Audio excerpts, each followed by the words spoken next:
to the latest episode of The Claw's Corner. Today's guest is an actor, musician, and activist. His credits include the movies DC Cab, Heartbreakers, 42, and The Frontier, just to name a few. His television credits include Matlock, Murder, She Wrote, Home Improvement, Dexter, Mad Men, and the new Hawaii Five-0, again, just to name a few. He is most well known for his portrayal of Detective Stan Wojciechowicz, better known as Wojo, on the classic series Barney Miller, which ran from 1975 to 1982. He most recently won the 2019 and the 2021 Daytime Emmy Award for Best Supporting Actor for his role of Mike Corbin in the iconic soap opera General Hospital.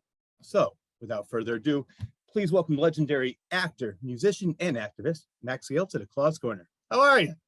I'm good. All right, okay. Now, on to what everybody knows you for, mostly, Barney Miller. Okay. You portrayed Stan Wojciechowicz. Mm-hmm. Were you the first choice for that role? Well, no, I mean, not really, because they had done the pilot. Danny and his partner, who he bought out, but his partner, Ted Flicker, had done the pilot. It didn't get picked up, but Danny felt that he could, he could make it work, and he convinced ABC to give him the money just for tape. They wouldn't put the money up for film, which is a more expensive process. And he'd had a lot of experience with that, with My World and Welcome to It, and some other shows that he'd done, So he, and they kind of agreed to go for 2 episodes and see, but another actor had played a character called Kaczynski, but the Polish cop who was, I think, more conceived to see, a guy that really saw things in terms of black and white. I think Wojo sort of thought he was supposed to see things in terms of black and white, but he kept seeing other colors, and sometimes his sense of wrong and right was, stronger than his sense of black and white. So, but it was another actor. And I remember when I came in to read, Danny said, well, I had this guy and he's busy doing a play and he's not available. And I learned years later from him that Danny had said, if you won't come back, you'll never work in this town again. Danny was very upset with him, but he'd seen me do a small part on a show called The Paul Sand Show. And so he called my agent and they called me in. My agents called and said, well, it's a cop show, but it's a comedy. It's kind of like they saw me, this guy, cop show. Somewhere along the line, he's going to get a cop show. But comedy, I don't know. I'm sure they didn't send me up for it, But for me, I was intrigued, and I went in and I met with him. And when he told me that, he said, so I, if you're not really like him, you're not like that guy.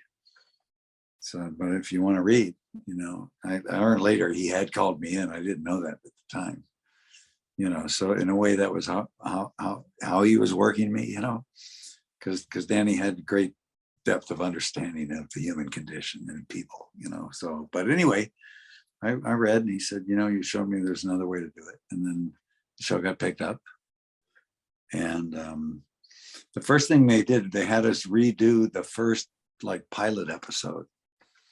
Word for word, kind of like, well, we've seen somebody else do this part, I had, but fairly soon, I started to just have different responses maybe than they were thinking to the writing.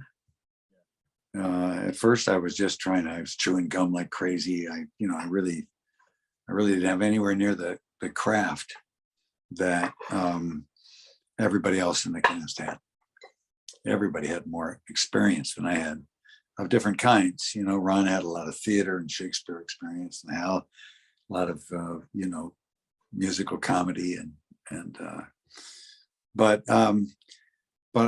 I was sort of new into the fold of the Actors Studio.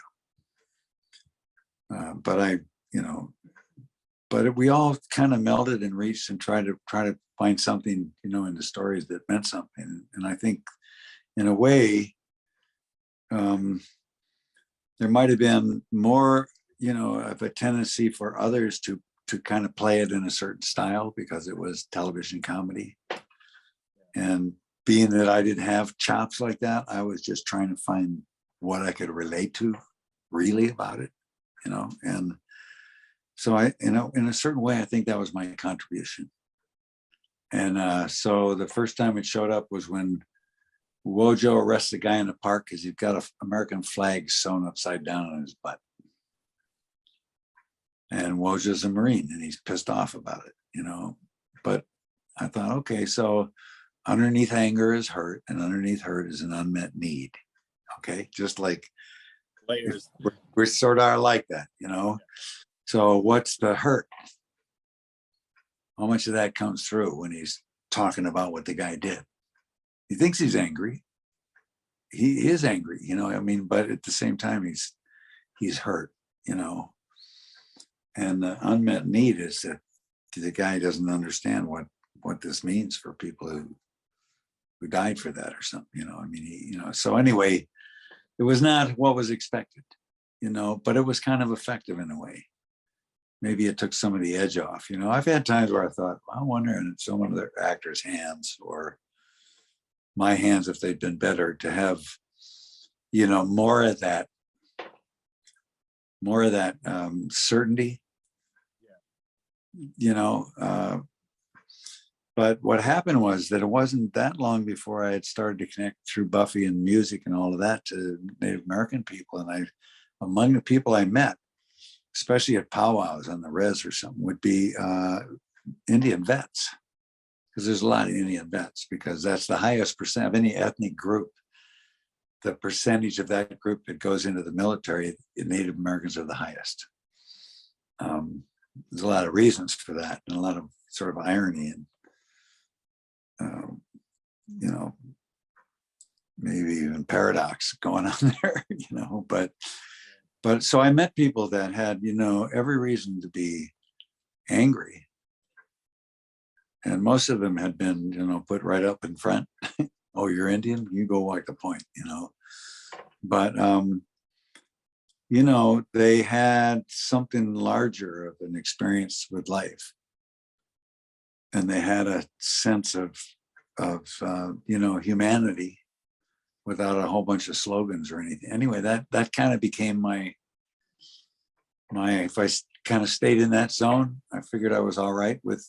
And then the details, if they came out in a story that the writers came up with, rather than me putting the whole story together, and then they write something and they go, no, Wojo never did that, you know. So they give you a little bit of free reign to experiment with your character. Well, you know, it wasn't, you know, I'm trying to work with the question. Yes, in a way, you know, it was not like somebody say, no, you're going the wrong way. That's way too sensitive. You know, it wasn't that kind of thing, you know.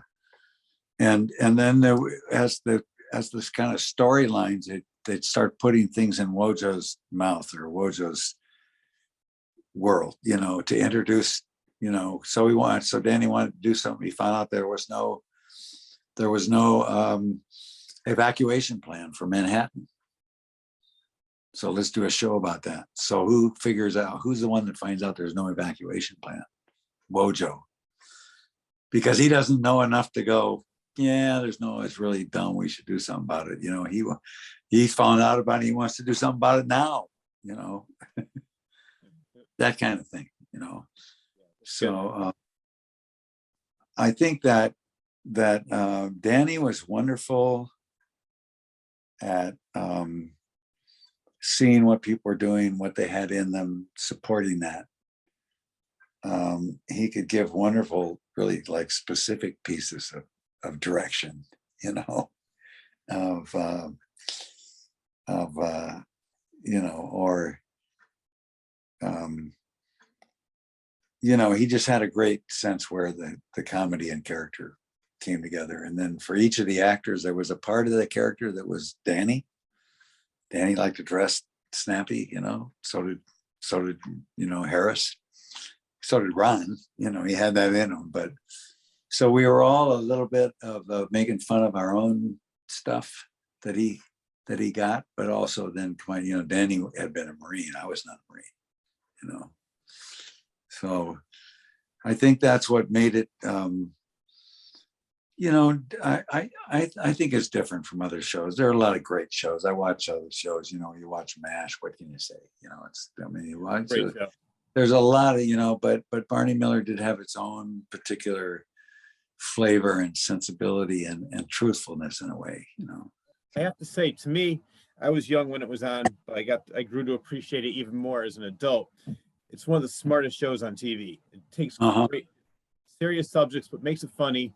And also, you have one of the best ensemble casts ever. I love Ron Glass, Ron Carey, Hal Linden. I mean, everybody in that show plays an integral part.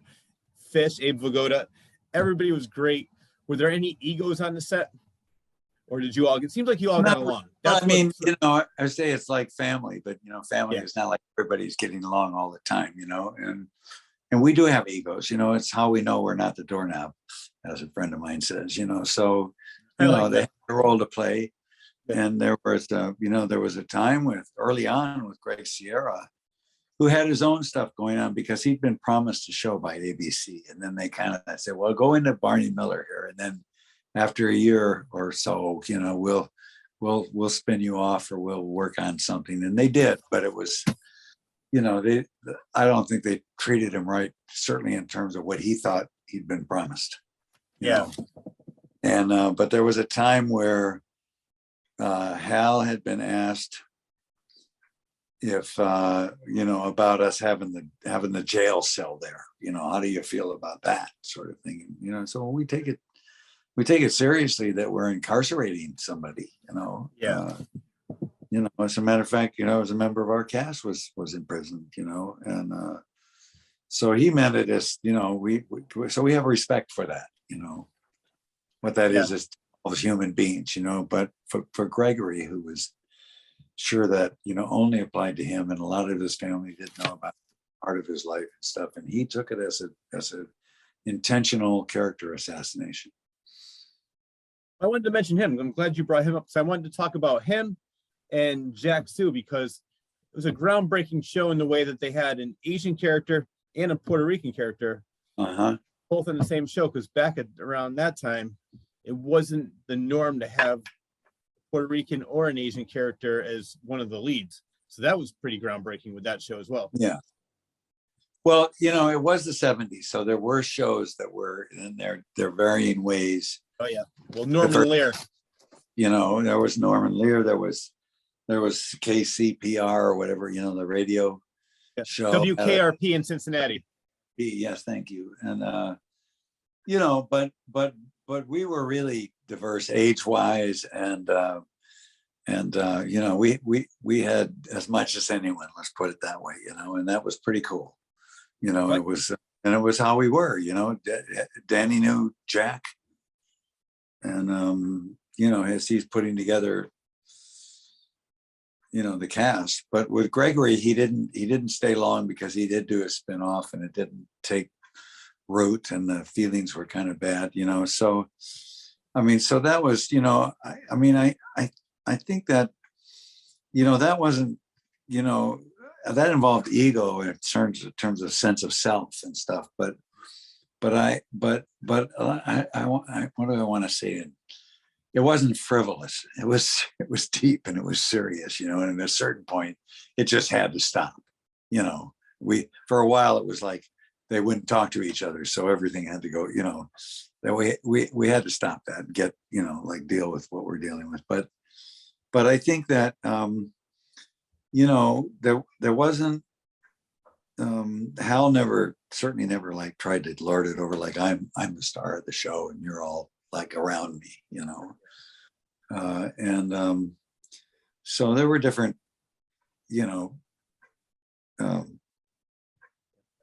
what about with Abe Vigoda? Was he happy to leave for the TV show Fish? Did he want to stay on the show, or did they say, no, try your own show, let's see how it works out? Well, it was a little of both. Abe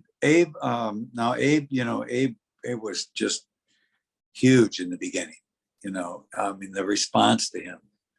And it was wonderful work he was doing, but it was also wonderful writing that was happening. And so there was a certain kind of difference of appreciation there, let's say, on the part of Abe and the part of Danny in terms of what's really making this work. Okay. And part of that was that Abe had his own kind of way of working that was not that clear, maybe, but also, and maybe that appreciated. But I think in some ways, you know, it was beautifully set up, and the way we shot it, and especially early on, we were still using the studio audience. But even though we'd send them home and then kind of redo all of it, the long rolling laugh takes from the studio audience with Abe, you know, those would be in there, and so then the network wanted to shoot. Well, Abe came back after the first year. I think he was doing a film with Marlon Brando also, had given him a sense of, you know, how someone can think about oneself, because he'd been around for a long time before that happened. And I guess he wanted to change the name of the show to Barney and Fish. And then when the network thought, you know, because the network looked spin-off, you know, this is like splitting stock or something, you know, it's kind of, and so I think Danny had mixed feelings about it. And even though it did well in the ratings, sometimes better than Barney, I think, because they would Danny and Hal would talk about it. I never paid much attention to that. I didn't own a TV. I was not the slightest bit really interested in tracking it. So they all just see the ratings. Oh my God, you know, like that. But I think it, you know, it was a different deal. The stuff that Danny had written for Barney at Home. The original idea of the show was Barney at Home, half at home, and it didn't really quite work. So maybe there was something about that particular take on family stuff. It didn't wholly work. But when it went off, Abe never came back to Barney Miller. Was he ever offered to come back? Did he ever offer? No. Did Danny ever offer for Fish or Abe Vigoda to come back to the show? My guess is no. Okay. All right. I guess, yeah. Well, the reason I asked, because the TV show Three's Company, it originally started off with the Ropers, and one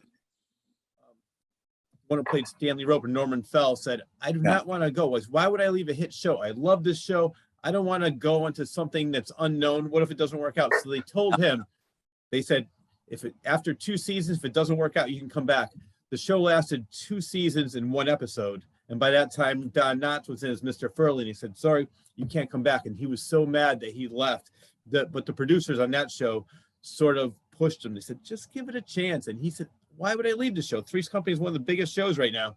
And that's why I was asking you about Fish, if it was similar, but it seems like it's a completely different story. Yeah. With Abe Vigoda. Yeah. Yeah.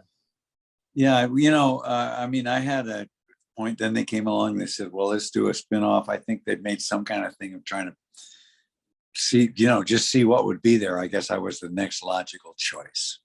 Yeah. So going to be Wojo and his girlfriend, you know, but there didn't seem to be any sense, you know, of what is he going to keep working as a cop? The girlfriend was a prostitute. There was always thinking Wojo having to think of a problem. I mean, it was wonderful stuff to think about, but like, so what are we thinking about it, you know?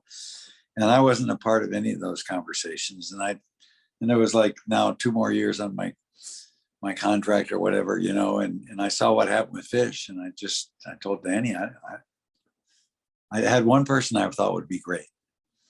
And, I can't say her name now. Oh, maybe it'll come to me. She was not who you would think. She was actually,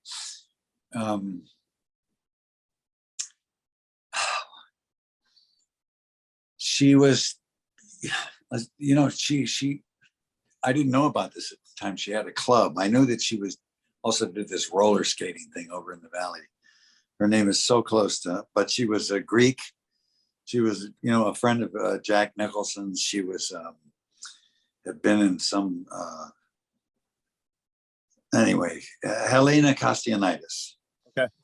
She was a really interesting person, and just, you know, I could just see her just totally giving it to Wojo, you know, like totally there, present, throwing him in his face, whatever decision he's making or whatever, you know. And I just thought, you know, but she was such an outlier to them, you know, and I didn't know how to, I guess if I thought had more of an understanding, or someone that was my manager or something, say, how do we pitch this to them, that this would be a great idea, that this would make for great TV. And I didn't know how to do that. And they had these other kinds of ideas of what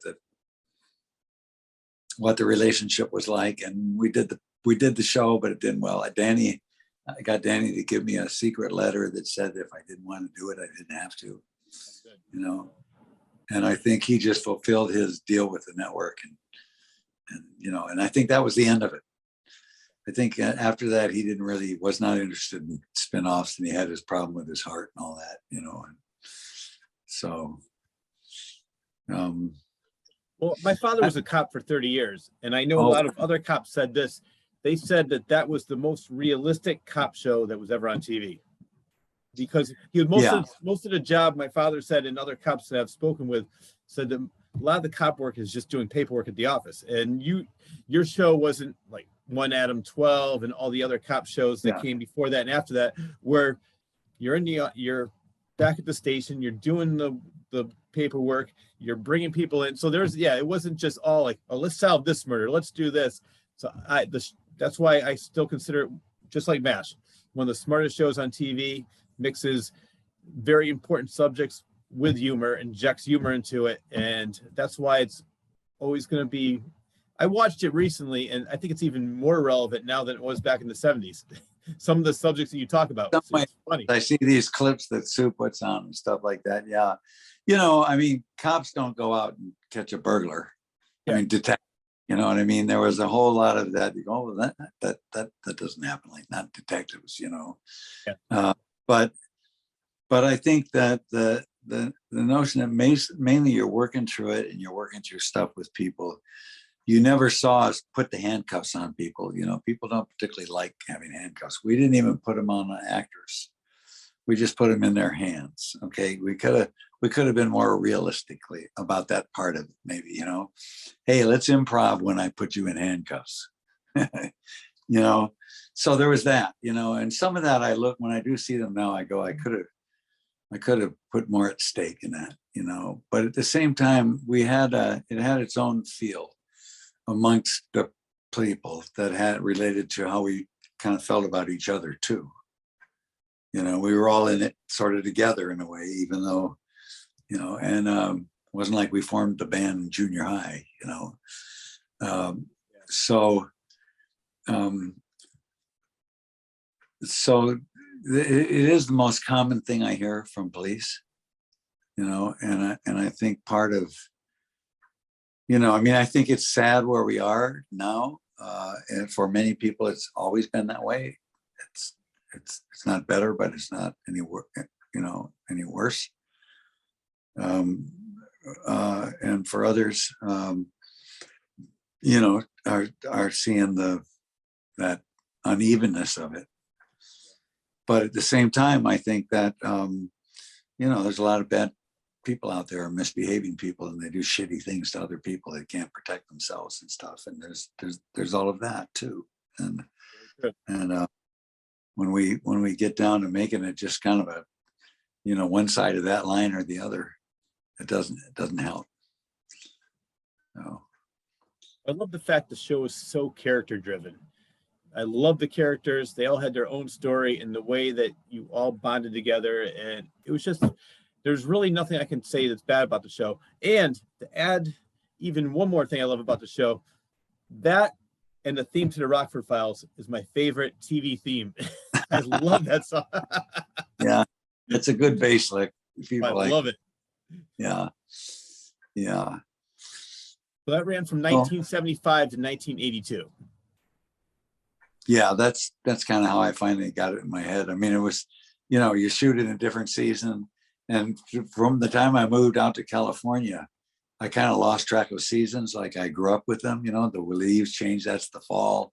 Yeah. That was the winter. I sort of memories and stuff get kind of tied into seasons, and that helps organize them into years. I guess also maybe my life was more structured in years, as younger,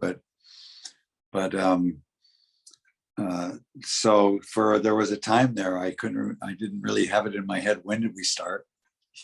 When did we finish? but I think those we came out at mid-season. I know you said you were really never number one. You were always in the top 10. Did Danny decide to finish the show? We kind of hovered around 10, 11, 12. We were more like that. But you know what? That's where I think TV executives should learn from that show, and even Seinfeld, because in the your show wasn't always number one. Now they would probably just cancel it, saying, "Oh, it's not number one. Let's move on." And Seinfeld was not number one until probably the third or fourth season. It was on against Home Improvement on Tuesdays, and they decided to move it on Thursday nights after Cheers. And it wasn't until season 3 when it finally connected with the audiences. And it's unfortunate. There's probably so many other TV shows that were never given a chance. And if they gave it a little bit more time, the audience would click with it and realize that you have a good show. So I'm glad they gave you a chance, your show a chance, and didn't just automatically get rid of it because it wasn't number one, which 10, 11, and 12 is not really that bad. Yeah. Well, I mean, in those days when there were just basically 3 networks and PBS, but that's true. Yeah, I did one called Sons and Daughters, created by a guy named Fred Goss, and it was such creative people. It was all sort of improv, you know. I mean, we would improv around scenes and then say, okay, can we so we'd shape it, but it all grew out of improv, multi-camera, on location for the pilot. They built some sets, but it was and I think just really wonderful and funny. And it went on up against the Fox, talent show. I forget which one it was at the time, and ABC at the last minute, they said, no, we're not gonna pick it up. They put on something that was similar in a way called Brothers and Sisters. It had more established stars and it was single camera, and it wasn't quite as, the next thing after Sons and Daughters was maybe, what is it? What's the one? It's so outrageously funny with, I want to say Family Matters, but it's not Family Ties or. Well, Family Ties was in the 80s. Pardon me? Family Ties was, okay, so probably Family Ties with Michael J. Fox and no, Michael, not that one. Okay, not that show and that history, but no, this is a different set of families. It's the guy from. I feel like I'm going brain dead here, right here, trying to think of names and stuff. But the guy who had played Bundy. Oh, I know what you're talking O'Neill. about. Modern Family. Modern Family, yes. Modern Family in a way had looniness of the level of Sons and Daughters. Okay. A little bit different flavor, a little not quite so, but in terms of just being out there and looking, stuff that was so out there and yet so recognizably human, that people connected with it. So that was, that was certainly an instance in my memory. That's what got me an appetite for acting again. The stick was that I couldn't find a way to make money trying to help people get access to, so there was that, and I was seeing that this was about bringing people together, but I could see we were, fragmenting. You could see it coming and see what was happening with the way, media and new internet kind of stuff. See kind of where it was going. It wasn't all kumbaya. And so that got me, at least auditioning again. And you did some other shows which I want to talk about, but before that, I just want to mention to my viewers, because Barney Miller, as I mentioned, was a groundbreaking show for so many different reasons. That was one of the first contemporary comedies to shoot with a director on the floor, and then you eliminated the studio audience, which you talked about, and you edited rather than rely on live switching. What was that all about? Well, the way they did, especially videotape, was they called it switch feed. They were usually 3 camera switch feeds. So you'd have, cameras covering people in one over here. So when Joe across the room spoke or whatever, but there was a kind of set, in place, elaborate blocking the day before, just to get the actors to be where, and the camera would be there. And then there'd be a director in the booth, up in the booth, where you have the monitors of those cameras. And he's on headphones with the cameraman, and he can push a little button and speak to the actors on the stage on that blocking day. Max, could you step back a foot? But and and then they would, as the show was running, they go camera 2, got the camera 3, and they call the shots in the timing and switch the shots and feed it into what was the show. And then maybe they'd have to do a couple of pickups after. Sometimes they do them for the audience. Often they let the audience go do a few pickups, and that was it. Well, Danny hated that. He did get 4 cameras, but he hated that because he'd been an editor, along with other, skills he acquired. And he'd done, when they did multi-camera film, they shot film on everything. So he had all of that. He could cut over it here and cut to so-and-so's reaction. He could really, edit it together, so I found, so he was the first one.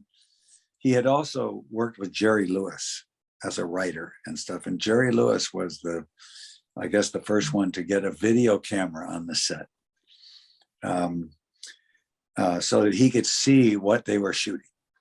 He could look video camera next to the camera. Now they could kind of put it right in the same lens, right in this, but so he had that sense that could be done, but he wanted, and I learned years after Barney Miller was over, but I was at one of the early digital Hollywoods, which was where they were trying to bring the Hollywood and the internet kind of, the way it is kind of all merged together now, but it wasn't then.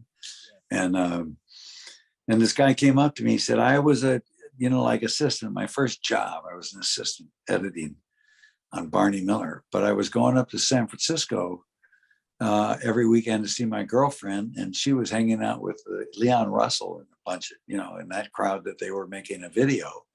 This is before MTV, but they were making a video, and they had 4 monitors kind of taped together and a 5th monitor on them. And so he came back and shared that idea with Danny, and that's what they started doing. The union said, well, you'll have to pay a 5th, person to run that, just set off camera, okay. Danny didn't care about money, not if he, thought it would make the show better. And so then he brought the quad down on the set. So then we could look over and see it. See, oh, I see why if I step in here, I cut into the shot that's on Ron Glass coming across here, those sorts of things. And it also just brought us into a circle with the camera people and stuff, and a different feeling. Yeah. What was the reason that Danny got rid of the studio audience? Part of it was they never really quite had the final right of the end of the show. Okay. Things would come up and they'd keep, and part of it was when once we were on the air, the audience kind of laughed too easy. A lot of this stuff had funny payoff, that they were just so eager to laugh, because you could bring in a studio audience and then you have a comedian to get them all. So some shows had a band, the audience is just like, just a head fake, and they're laughing, sort of thing. And so those 2 reasons, it just got so we would send them home. And the last 2 years, what we did was we'd come in, we didn't have a blocking taping day. That was one thing that was really nice to get rid of, and I was probably the one that most often, it's like, okay, this is right here at this moment in the scene. This is kind of right where we don't have it figured out. But we're supposed to just stand in place because this is blocking day, this is for the cameras and stuff. But I would be the one that would go like, there's something like that. I'd say something like that, and often we'd say, Danny would say, okay, just a minute. And we'd wait, and he'd come walking down. We hear his footsteps coming over to our little part of the whole sound stage that we took up, and so that was another reason to bring the quad down, just so that we could work that stuff. So that when it, and Yamana's got this line to somebody and this line to somebody here, and then he got to, or whatever it is, he's over at the file cabinet getting a file, and then you have to kind of figure out what's going on there, and then if somebody goes out of the room and they come back in, they haven't had time to go downstairs, which they, those things, which were the parts of it that Danny actually, he really did not like working on that stuff.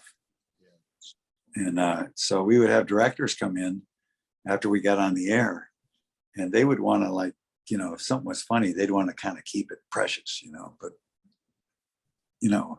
then so that you're bored with, and then Danny would come down and take over anyway. Danny would take over the directing. He'd watch for a few minutes and he'd say, "Oh, Joe, do you mind? Excuse me if I just, and pretty soon he's taken over." But you couldn't legally produce, write, and direct. They had some union rule, that you couldn't wear all those hats, but he was anyway. So Hal and I went to him and said, you hate that part, but we have to nursemaid these directors when you come down and take over. They have an identity crisis, they're getting to direct the new hit comedy. And, so Hal directed one and then I did. And after we'd each done a few, Noam Pitlick, who had directed one of the pilots, and he had been, around and come back, and he was, he really got the show and, and everything. And so he came in as director, and Danny had his heart attack, and also he couldn't come in, and, so it kind of ended up that Noam directed them all. But it was, this is interesting, these things, that you've found out about the show that of course meant a lot to us doing it. I've just been listening to, I participate with a group of film composers, the Composers Breakfast Club. They've been on Zoom for the COVID time, but we were meeting in person before. Always interesting kind of guest speaker. And this guest speaker that was on was a big guy, played that bass with James Taylor and I mean, so many people that it's hard to, it's hard for me to think of any of them right now, really, but it's interesting that other musicians and people, the questions they'll ask and the things they're interested in about, how did you record that, drum set, or was that live? Of course, that's in the days where people were recording live. Now so much is digital. People are doing things in pieces now, the old guard. So anyway. How long, I know you practiced and you didn't really block, but how many takes did it take you on film day? Would you be able to, you knew it so well, not just you, but the whole cast would know it so well that you would be able to go through it in 1, 2, or 3 takes? Yeah, and what would be different would be coverage. They were able to, cover, and then come in closer. So, okay, we got the master now, let's come in and, but we didn't, sometimes something would happen, or somebody would be cracking up, or something would happen where we'd have to do it again, and sometimes we'd have to have as it got toward the end and the final pages came down, we'd have to have some conversation about what's going on here. One time we had a long conversation because it was the episode where Harris gets shot at. He shows up on a crime scene and he gets shot at because another cop takes him as a perpetrator. And he comes in the beginning and he's pissed off, and then he's gone. And all through the day, we're like, "Hey, have you heard from Harris?" And what, we're all kind of got our different stuff with it. And then when he comes back at the end, "I'm sorry, guys, I was, and well, that's all right, we understand." It's kind of like that, except it was, let's just say Danny and Hal, but we're really, Jack, they were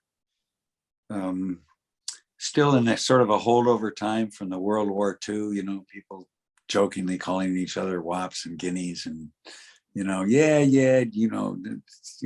sort of that's how we, they didn't mean anything by it, and they weren't being racist, Yeah, but just that was their way of showing that, you hey, know, yeah, he maybe- wasn't shouldn't get upset with his buddies, just, you know, and Ron, who really was not into being, you know, the voice of the black man at all. You know, he was very, you know, you do that by having your own individual integrity and style and intelligence and you know, but he was like, what am I apologizing for? Really? And it was and you know, as difficult a time as Danny had understanding what he was saying, he also did not want to just go by it. I mean, we talked it through until they finally got to some, you know, understanding that, okay, you know, if you then that you feel so, he's not going to say he's sorry. So what is he going to say, and what do we, and how do we, and we, you know, brought those kind of feelings and needs to find each other, or not let go of each other, or not cut off from each other, you know, to play that. But, and that's, you know, this was late at night, and everybody's on, you know, golden time, sort of triple overtime for the camera people and stuff like that. But it wasn't a fact. It wasn't like Danny's looking at his watch, you know.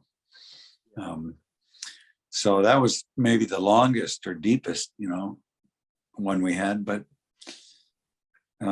if it's, you know, there was a time where this big, I guess, this really tall actor in a part, the guy, he gets out of the cell and goes into the bathroom. And then Abe goes in, he hasn't come out. Abe goes to check on him. You know, he comes out, he's committed suicide. Somebody else checked in on him, I think. And I said, yeah, somebody else checked in. He says, yeah, he took the light bulb out and he put his foot in the toilet and his finger in the socket and electrocuted himself. You know, I don't know if this is possible, but this is what happened in Barney Miller. And Fish has a line, I didn't realize he was that tall. And, you know, we're like, how do we play this? You know, we're all around my desk because I'm at my seat. That's how it's, you know, and and I remember Hal going like, we've never had anybody die. How do we play it? You know, and Abe goes, I know. We should play it with a loose hat.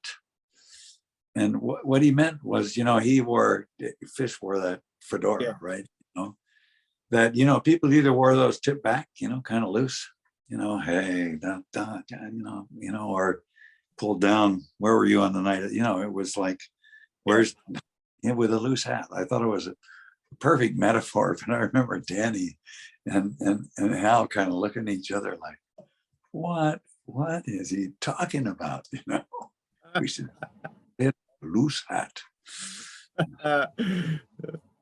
Yeah, so you know, there was that kind of stuff. Well, I like the fact that Danny didn't have an ego. He said, you know what, it's my show. This is how it's going to work. He said, no, let's talk it out and let's see, we come up with the best decision for the show.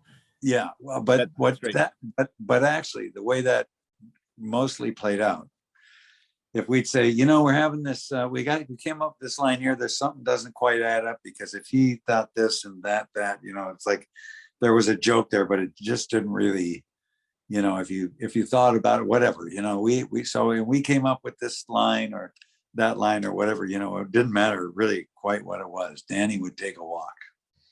He'd go, okay, give me a minute. And he'd go walking, you know, down to the vacated part of the sound stage, you know, but you know, you could see him. He'd walk, and then you'd see him from the back. You'd know he was going like this. And he'd come back, and he was one of these guys, you know, he was carried a little extra weight, but he had, you know, big shoulders and a big chest and a little narrow waist and little hips. And, you know, he'd come back kind of hunched over with this big bunch of red hair, you know, kind of, he's got his cigar. He'd come back and he'd go, so, and he'd have, you know, maybe one word or one short line or something, you know, that, you know, Yamana, and then boom, you know, and it would encompass everything that we had found that, you know, needed to be dealt with, you know, and then took it to another level, you know. So So it wasn't like he just sort of, okay, he wanted to, make it the best show and the best writing. And he saw he was the guy to do that, and It worked. Definitely worked. Why did the show end? well, you sign a contract for like 5 years and 2 more. And if it shows a hit, why it's understood that you can ask for more money, but it's not understood that you can just leave. Okay. But after the end of 7 years, it's all up for grabs. Okay. So then for the network, which at that point, the network was starting to lose audience to cable and stuff. So they did want to keep something running, but they had asked Danny, do you want to do more? And Danny wanted to ask us, because if he made a deal with them, and then he'd have to go and he'd have to get Hal, which would probably be easy, but it wouldn't necessarily be cheap because Hal's got his managers and stuff, and then they got to go to me because I was the next build. By that time, Abe was gone, they got to kind of go all the way down, and make deals with people. So certainly Danny at least wanted to know, did people want to do it? Maybe if we said, this has been great, I don't see anything. What are you thinking about for the next few years or something? But there wasn't that feeling. I didn't have that feeling. I kind of felt like there was something else waiting for me out there, waiting to do. There was kind of, for one thing, Danny wasn't writing it all anymore. And the guys were really good, I'm not no Tony Sheehan, I was a small part of that great ensemble and everything. I'm doing all the talking here, but I was a wonderful experience, but I didn't have the same feeling of connection to the character or stuff being written by people who, basically were older and more experienced and smarter about life and had more, there was more in it in a way, now at least in my own mind, I was more, I don't know, I just, but I wasn't the only one. I think there was there was not like a whole lot of, let's keep going. If there had been, I probably would have got caught up in it. You said you had other things in mind. What were the other things in mind that you wanted to do besides Barney Miller? Well, my music or my songs, that whole part of me, what I had kind of set in motion with these, I call them the full circle tapes, with that possibility of doing video that meant something but was connected with music. MTV was on by then, but it was kind of a lot of actors dressing up in a way, some of it really pretty incredible and stuff, but also just the way, anyway, I just, film.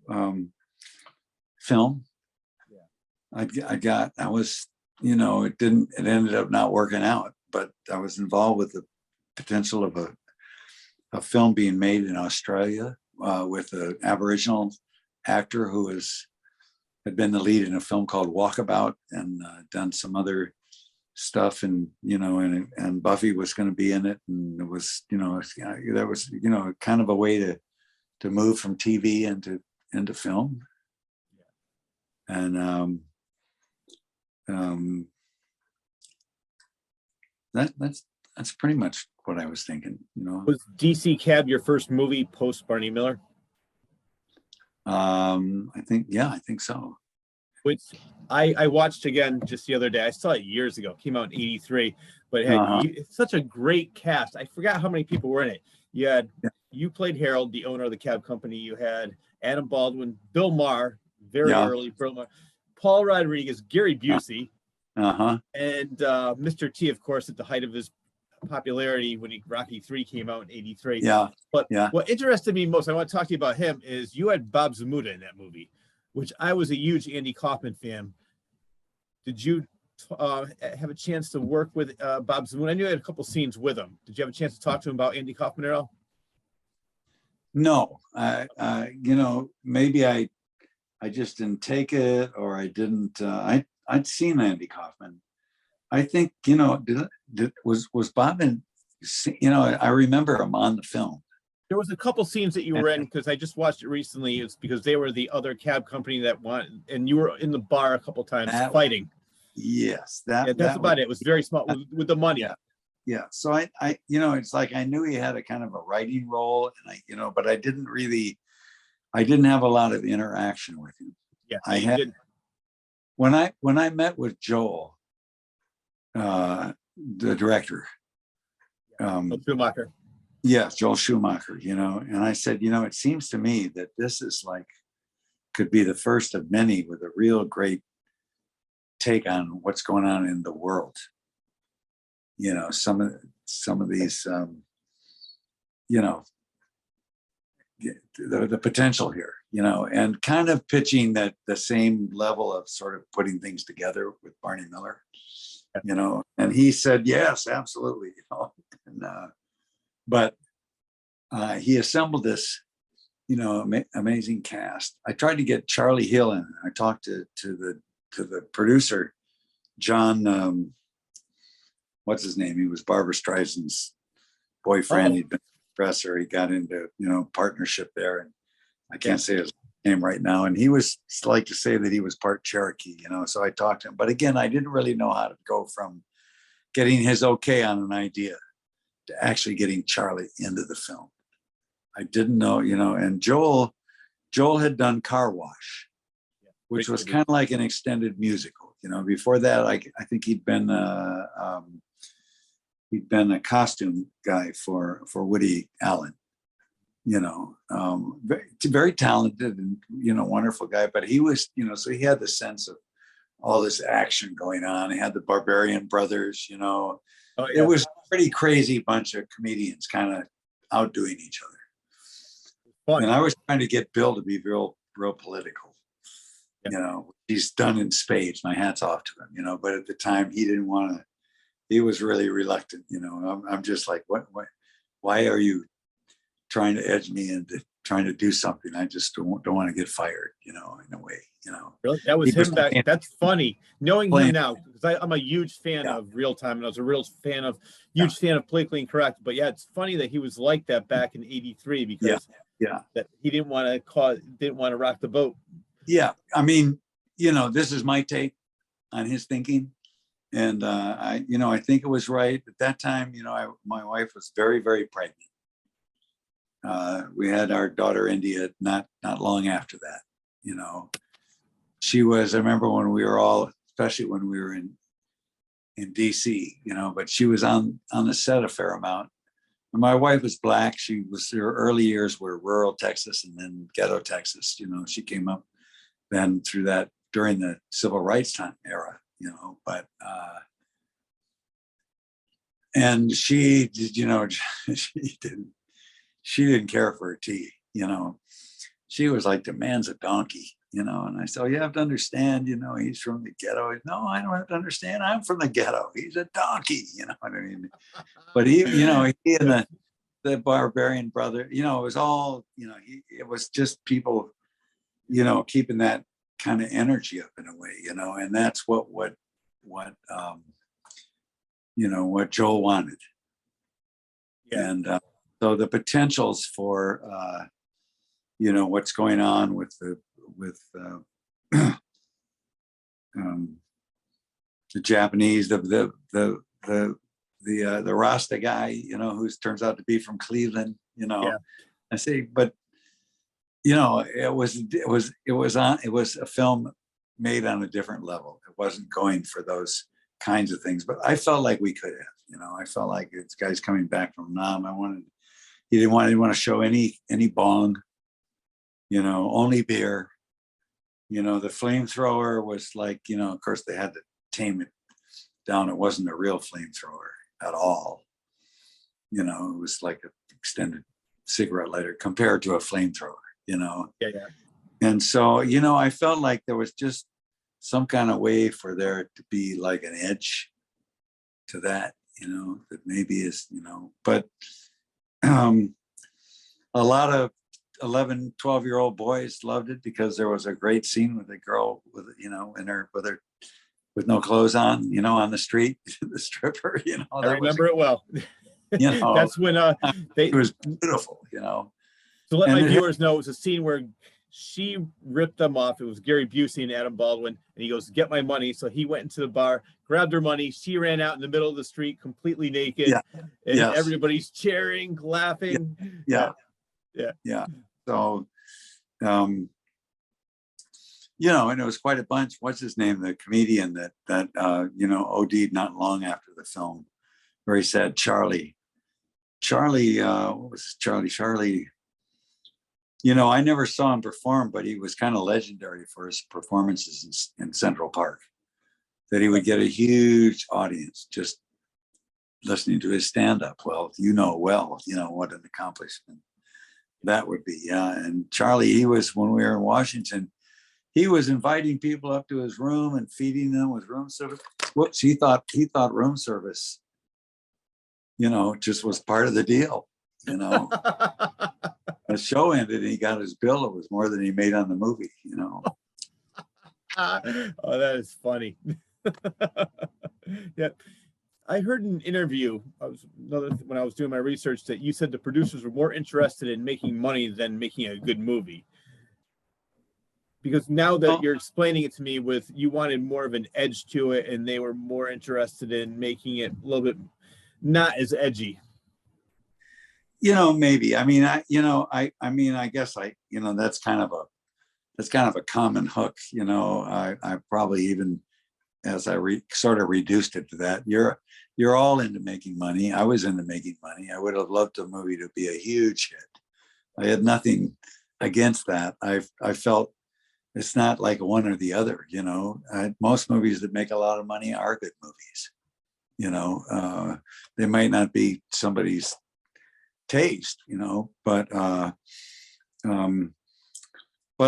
just felt like there was this potential for all of the same kind of lines and stuff, but with a different kind of awareness, you know. But I think a lot of it was there just in the casting, you know. Marsha Warfield was hilarious in it. So in a way, you know, maybe I was, you know, taking it too seriously or whatever, you know, but I did feel like there was I felt that there was something down in there that if we found it, that there would be another one and another one and another one, because it was such a great way to look at what was going on in the world. You had so many different personalities in the movie, that you can have so many different stories, and I think that's a great idea. I would love to see DC Cab as you go from one character to another and just tell different stories. You had another one where it was to me a great ensemble cast, and it was a fun movie. I enjoyed it. You know, I was rewatching it again after all these years. I really did enjoy it. You're talking about DC Cab? Yeah, DC Cab. I'm saying I like the fact that you had that in mind about extending it and making more stories with that cast. I think it would work out great. I think that there's an audience for it, and you had a great group of characters, and too bad it didn't work out. I felt like we had the horses to do it, and Joel went on to do some serious stuff, you know. But I think that had a lot to do with my not really having an understanding of how to, you know, get an idea like that across in a really meaningful way, and ask for agency in getting it to happen, and really, you know, like, because I've over the years heard stories of different movies where an actor or a lead, you know, kind of changed the course of how it was being thought of, or someone, or, you know, just people had that conversation and saw that there was a potential for making something that would bear revisiting. But I'm sure lots of the times that happened, it never got revisited. I mean, it's just, you know, it's just my thoughts about it. I want to talk about another movie that you did. I saw this recently. It was released in 2014, and it was entitled The Frontier. You play a retired professor / activist. And to me, it was a great movie. And I'll tell you why, because I love movies, as I mentioned, with Barney Miller, that are more character driven. And this movie is great. It's where you're estranged from your son, you're a retired professor. He comes back and it tells the story of how you and him, what happened in the past and with your wife. I enjoyed the movie. I recommend it to all my viewers. It's called The Frontier. So tell me a little bit about that experience making that movie. Wow, I'm really glad to hear you ask about that. So that movie was co-written and directed by the son of a friend of mine, Elliot Roberts, who unfortunately left us a couple of years ago now, too soon. And I knew Elliot from our kids were in preschool together. So his son, who co-wrote and directed it. Elliot's last name was Rabinowitz. So Matt Rabinowitz went to preschool with my daughter, India. And that's how I knew Elliot. And we would play tennis over at his house and stuff. He was a wonderful guy. He was also Joni Mitchell's first manager. When I met him, he was managing Bob Dylan and Neil Young and some other bands. Look Out Management, I think was the name of his. He was a well-known, highly regarded manager in that world, and working with Neil Jarmusch and James. Anyway, and so he and Matt asked me if I would play this part, for the amount of money they had, which I was happy to make at the time. It wasn't a lot, and I think it did come out to be a good movie. It was Matt's first film. He's a really talented, smart, wonderful young man, and I think that he's gonna he will make his mark, let's say, in the film world. And I think that he'd also been around a lot of talented people all his life, had a great sense of creativity and meaning and purpose and what to go for. And it was, because it was low budget, the two leads really, I had the sort of the first billing and I was the oldest and best known guy in the movie, but it was really kind of followed my son and this gal who was like my trainer, but they get, and they were very sort of young and inexperienced and pure about what they did and committed, and in the end, I think it came together as an interesting film.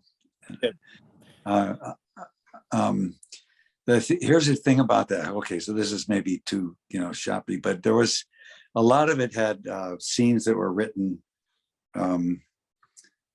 where there would be like flashbacks or dialogue over scenes that were shot on the beach or something. This is often used in film. It's a wonderful technique, but the film, it started early on with my character, who was kind of a, what's going on with the internet, right? He was a professor. He was, not all that happy with his life. He'd been divorced. He'd kind of screwed up his marriage. His son had gone from being a big wave surfer to being out on a ranch somewhere. He was kind of living a lot with more with his failures. And at the same time, things were changing with the internet, and he was, kind of, what's this all about? So they had shot pretty much the first day of shooting, and I had all this dialogue where he's going through all of that, and I really didn't have it yet. And they had decided to shoot it right. I thought they would do this establishing shot, and then we'll come in around the other way and do it. And I can have some of it down in front of me or what, anyway. But what happened was, so we did it, and I did a lot of it, just kind of looking out the window and the editor took that stuff and he took the dialogue that I was doing like in the scene, but he worked it against stuff that was shot where I was so he did this kind of thing of it's me writing, but it's me thinking, and it's me, he just did this wonderful thing, which I thought kind of set a whole lot of this stuff in the movie. Not so much about the technology in that ramp, because it was almost old hat by that time, you know, but just somebody caught in that space, you know, and caught where his son, I'm thinking that, you know, my son is in Bali right now and he thinks I'm a fascist, you know, so. I mean, he doesn't really, but Yeah, I know what you mean.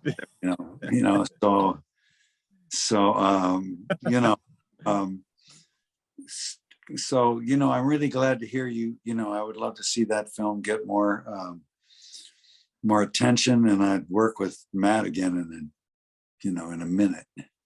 Impressive debut.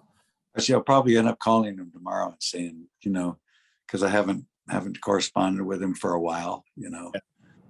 And Elliot, you know, he went in for a simple procedure and then died suddenly. So it was a loss for everybody, you know.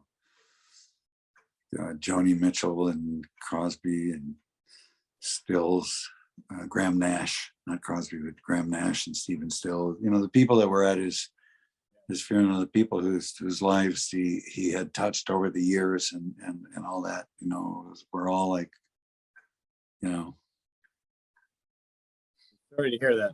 Definitely sounds like an impressive resume that he had. He was a good guy. Just like you, touched a lot of lives. So I want to go back a couple years. In 1983, you starred on the TV show Whiz Kids. How'd that come about? Because just like Barney Miller, you were not the original choice. No, well, so it came about, this guy, it came to me, you know, there's a show, they're recasting the pilot. So here's the pilot, but this sort of young, late 20s guy, the network or whatever, and all their wisdom, you know, they want this to be somebody who's more your age. And you're on the list of people, which started with, you know, about 10 movie stars. Who is that? I remember Nick Nolte. I remember Nick Nolte was on the list. You know, well, there was no fucking way no way. Nick was going to, I guess we're on the internet. I can say that. You can say whatever you want. We're not censored here on the Claus Corner. Well, you know, it's like such an easy word to misuse or overuse. But you know, Barney Miller just finished, so I had a fairly high TVQ. So I was on the list, and I looked at it, and it was about these young kids who were like really, you know, savvy about computers. And they were, you know, they needed to get access to the internet in ways that they couldn't, because this was still very slow times, you know. And they created this character who worked for a newspaper, so he had a little more bandwidth. And he also had a mock-up of what was, you know, laptops weren't on the market yet, but they were coming. And so he had one of those, but it was all shot over like kind of where they shot E.T. So it was all in those 80s kind of suburbs. And they had bikes, you know, they were like E.T. kids, only they were whiz kids, all right? And every week they would uncover something that happened with one division or another of this corporation called NASCAR, you know, nasty corporation, NASCAR. NASCAR was in the record business. They were in real estate. And these kids would come across something NASCAR was doing. So it came out of a kind of anti-corporate sort of idea in a way. And it was created by a guy who had a hit show on called Simon and Simon at Universal. So he had a hit, you know, and so they were, you know, they were open to doing something. And this was their take on the pilot they did. That guy's too young. The kids, then we should be somebody that will appeal to a little bit older audience, you know. And so I came in on it and I met with him, and my take was, it's all in this kind of 80s universe.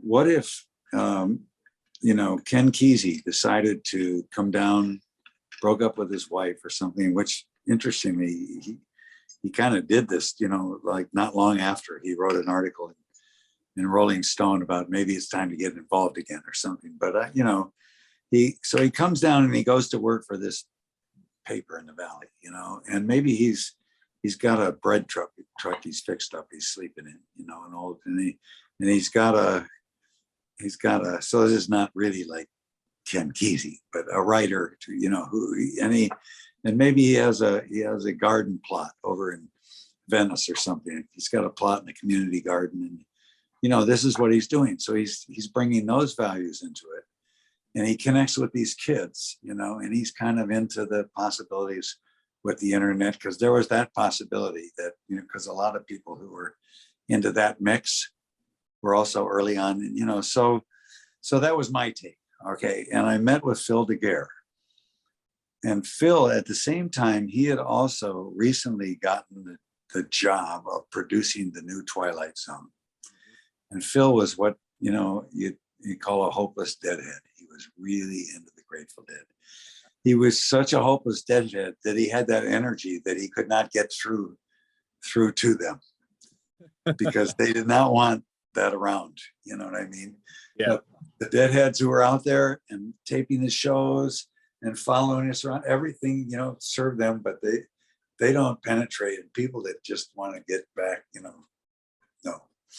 But I was doing this, you know, kind of like, I guess we eventually did like 18 songs, you know, that the kind of rough tracks or something, but with Merle Saunders, who's a San Francisco musician. My friend I'd met when he was playing with Buffy, but we were friends. He was godfather to my daughter with India, along with Andre Crouch, who was a great Grammy-winning gospel singer, you know. But Merle, a wonderful musician, and he played with the Dead. And most of the people who came out of the San Francisco music scene at one time or another had played with Merle, who had also played with Miles, and, you know, so. And Merle and his son Tony, who has a string of #1 albums on the smooth jazz, called All Under the Head sort of thing of romancing the bass. So if you like really good smooth jazz, Tony Saunders, Romancing the Bass. But anyway, so I was doing this with Merle. So you know, talking with Phil. Well, Phil knew exactly who Merle was. No question. He, you know, he saw me, his entree to get to the Grateful Dead and get them to do the music for the Twilight Zone. So he agreed to everything I was saying. He never told CBS about any of it. Everything I was saying, oh yeah, that sounds great. Yeah, you know, and that's what happened. You know, and I wanted to wear at that point, you know, I was losing my hair, even starting Barney Miller. But it was enough that they could, you know, for a while they started darkening it and stuff, you know, and then one day the lighting guy, George, great guy, called everybody sexy. He's sexy, come here. He says, look up on the monitor, say, see, when you turn your head just like this, there's a white spot right there. Yeah, I know. He says, you know, it's distracting, you know.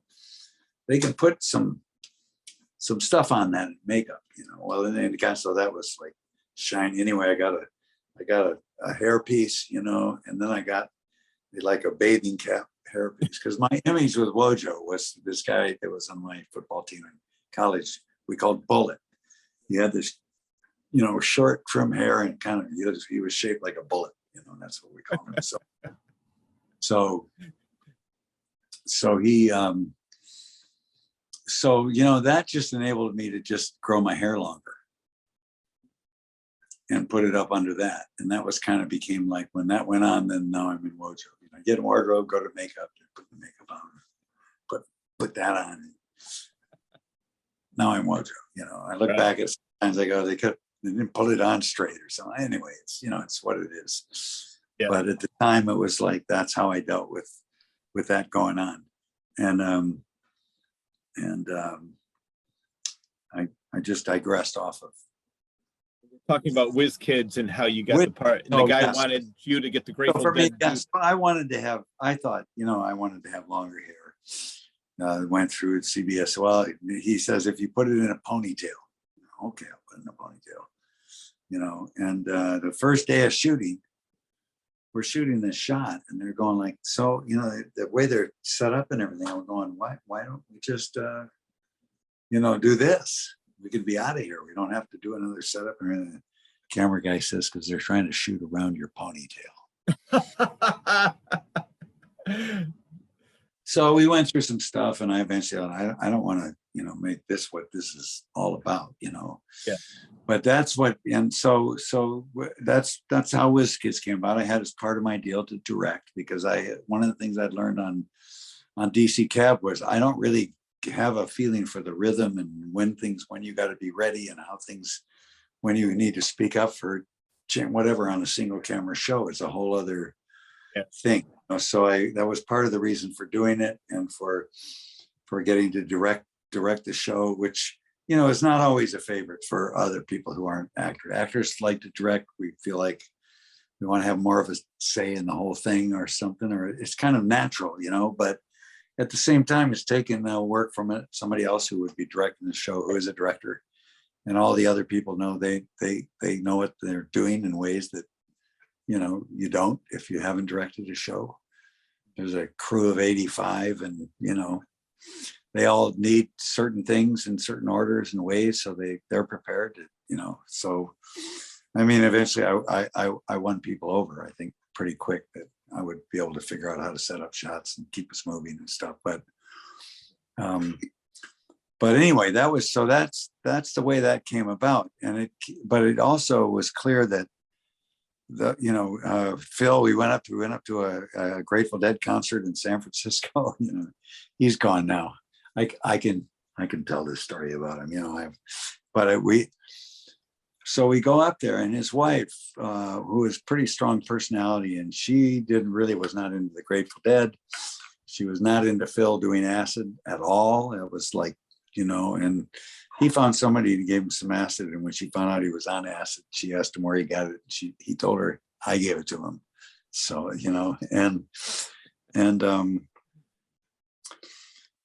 it just was, he hadn't shared any of that, and didn't really see so much the value in that and those themes. A. Martinez was in it too, and he played my brother-in-law, and he was like a straight cop. And I felt like, but he was, Avis is a Native American and Mexican, and wonderful. I mean, the guy's got so much to mention. He's such an extraordinary writer. He posts things on Facebook. It's just his writing and his insight into things is really, really, really extraordinary, and but then he was just a younger actor who I liked, had done Barney Miller, who, looked the way I always wished I could look. Like if there was a way I wanted to look when I was like in high school or whatever, would have been A. Martinez. So, but just a wonderful friend over many years. But we just weren't getting at what could have been the sort of humor and take that we might have with each other, around stuff, just all, again, like taking stuff more seriously. But what happened instead was, after about 5 or 6 shows, they made a change, and they brought in another older next generation actor, wonderful guy who was part of the sort of Peter O'Toole school. He was an Irishman that was, but he was the head of this spy organization, this ultra national spy organization, who had hired the whiz kids to work for them, and Bill asked me about that, and I said, these kids can't even come on the set without a teacher and a social worker and stuff. How are we? There were a couple of movies about spy kids that came out where they kind of did that. They weren't concerned about it at all. They became hit movies, and I think Antonio Banderas, so again, maybe you can take yourself too seriously. But I said, how can my character Farley at least not know that this is going on? But the big change was that the problem was the Russians. So now this was the time, Ronald Reagan was our president, so there was this shift at Universal from a show that basically was about NASCAR into a show that's about the Russians are behind everything, and I got very, very wrapped up in. There was also the head line producer, the guy who's responsible for the set and the set working and all that business of it, which is an important job with that. And he worked at Universal in his way. People, off camera people, below the line people, who, if they can get on a show, then they know they're working steady. They want to get on the show, So the way he worked was he would like fire someone every week just to make everybody be right on their toes, like if you dick around and get too casual, well, this was upsetting for the kids because they would bond with somebody and then they'd get fired, and I'd go to the guy and say, man, like what, and he was like, who does this guy think he is? He was very polite. Oh, yes, man. But it was clear that he just thought, what is this guy who was in one show that was like not that big a hit. And now he thinks he can come over and tell me how to do my job at Universal Studios. They were just found some place to shoot, it was that kind of going on. And Phil was very much into these battles with other producers about who would get the screening room when they wanted it. I'd go in to talk to him about certain things in the script or something, and he'd be telling his secretary, who was talking to their secretary, well, you tell her to tell him that there's no way to get at 2:00, And so the stuff, stuff was going on, and in whatever way that I was ineffectively trying to basically just make it mean more, and kind of the same thing that was going on with DC Cab, and kind of the same thing that we'd come to kind of was there in the DNA of Barney Miller. Even though maybe as it got older and, there was less of that, but there was something in there. We've got some issues here, and we're trying to find out what's funny about it, but also what's true about it, what means something about it, to the human condition or whatever, and it wasn't that. And, the show didn't get picked up, and I agreed to do this show that I thought, oh, this is an antidote to what I've been doing. It's a one-man show on Babe Ruth in New York. And we rehearsed it in LA for a long time. And that's when I was recording. No, excuse me. That's not when I was, that's when I was kind of doing the finals on all of that, So that whole thing had cycled through, and I'm doing the play. And my wife had, she had kind of felt like there's something not quite right. She got back in shape in a way from, having the baby, because she was a good athlete, kind of like a gazelle runner, tennis player,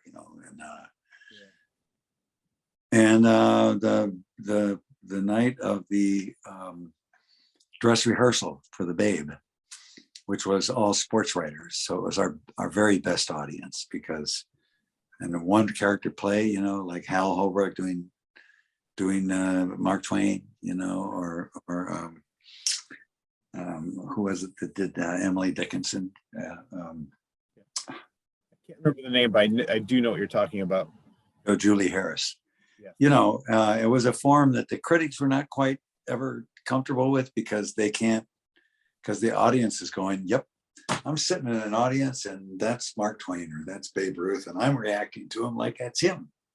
So you're acting in the play with him, and but it was of that night that I got back to the hotel. Willie hadn't been feeling well, and she was kind of writhing. We got her to emergency. They thought she had infected ovaries. A couple of days later, said we got to go in and find out.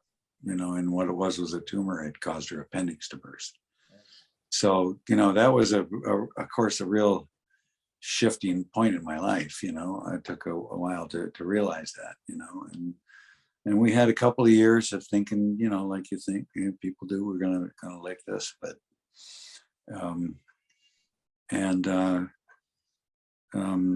she was kind of my model or inspiration in a way for moving on, because Willie had been married to a friend of mine. That's how I knew her. He died of colon cancer. I would look in on her, and then after a while, and one night, it was different. Yeah. So she said, "Oh, I've decided how I want to move on. I want to have your baby." She was very straight, the most straight ahead person I've ever known, really. So okay, and we lost the first one, so nothing happens like right away, or like we don't get to necessarily plan all these things. We're certainly not in control, but and it was not our first choice, but life went on, and I remarried and had more kids, and we're not together that way, and I haven't been for some time, but we're together as parents, and it's amicable. I said it's amicable. It was a friendly divorce. Yeah, I think it's I think it's after a time you begin to understand things about how yourself and others, and so yeah, it's there's love and respect and care and forgiveness and insight and gratitude, and all of those things that go with with being parents or just in real relationships. So this has been a really wonderful conversation. I get that you are interested, and you've really done your stuff, and for me, where I sort of live creatively, or like who am I, and what have I got to say for myself? If there's ever that scene, where there's the gates, what, or whatever, I think that my I don't know, when I put music to them, they become song lyrics, and I tend to call them rhymes, because there's a lot of different poetry forms, and some people are sort of precious about it. And after a certain time in history of the sort of English literature, rhyming sort of lost its, flavor, other than when somebody does it. But for me, that it came as a way of finding out what it is that I'm thinking, or I have to say, or the universe has to say to me, or something comes, to me in a way. Through me, I take responsibility for it. I can't say, "Oh, this is exactly the way God intended it." It's not. Even making that connection, I think, is, I came across some of my favorite quotes in a lettering book, and that was mainly just showing different ways of doing that. But one was, there's only one way to console a widow, but remember the risk. And I learned about that, and but another one is, people who recite their poetry in public may have other nasty habits. So, and poems are never finished, they're just abandoned, so these are like understandings around, but at the same time, they are, the best I've got to offer, in a way, other than just what feels true in the moment. And I would love to share one before we're done. I'll pick definitely. a short. No, I think that we should end the show with that. I think that would be a perfect way to end the show. Okay. What do you think?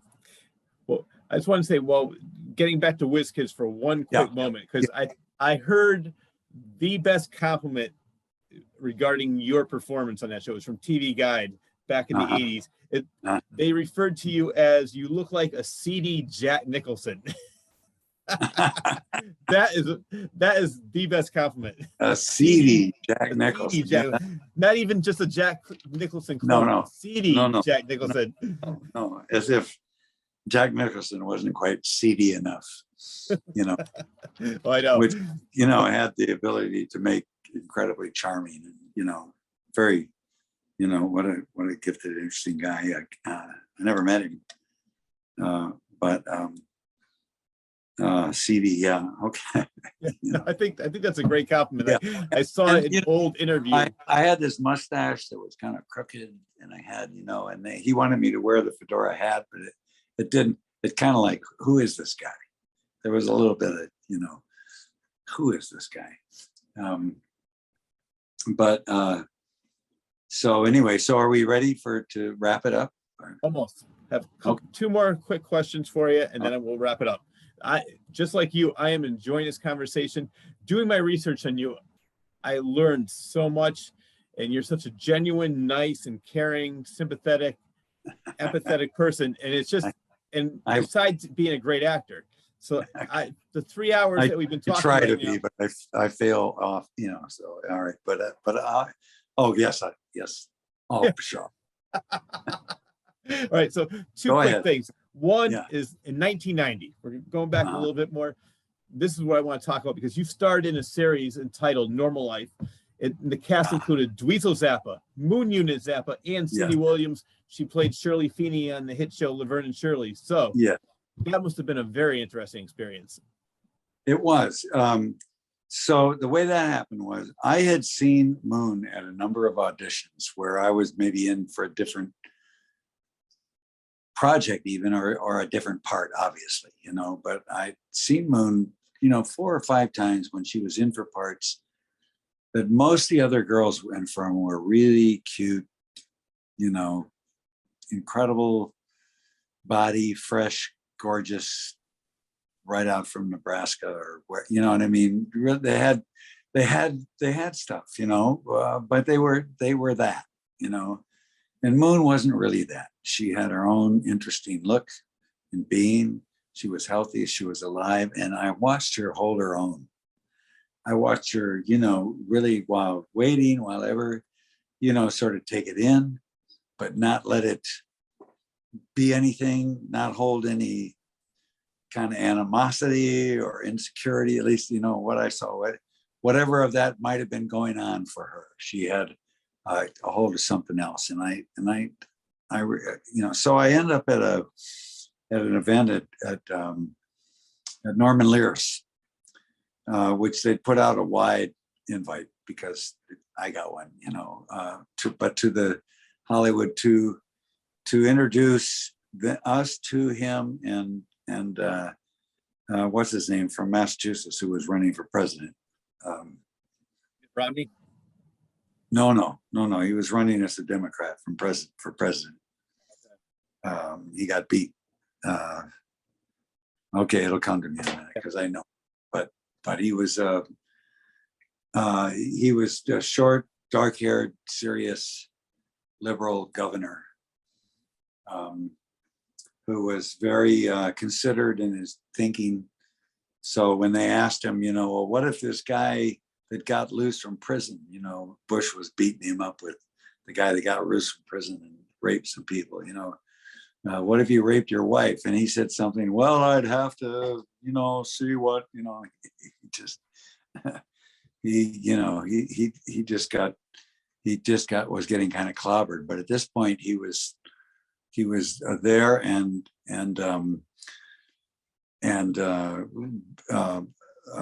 what's his name? Norman took the approach. He said, I want to tell you who's here. This is the most creative group. They are this and they are that, and they're here to support you. And so he comes up and he's kind of turning to his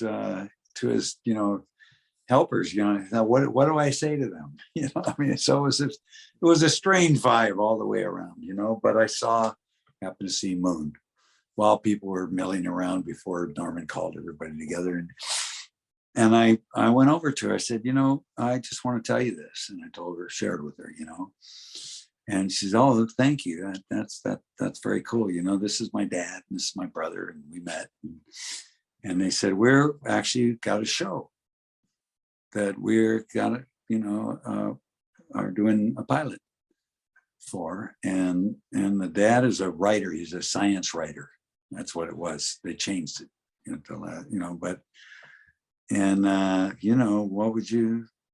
how would you feel about doing it? And I said, wow, I'd feel that would be cool. Frank gave a little his take, and Frank was, really very, very down. I didn't really know Frank's music. I knew the Mothers of Invention. I knew that whatever was going on in those days in Laurel Canyon, it was so much hipper than, when I arrived, it was kind of over, but it was, I really didn't know. I didn't really know that he was not a drugger at all.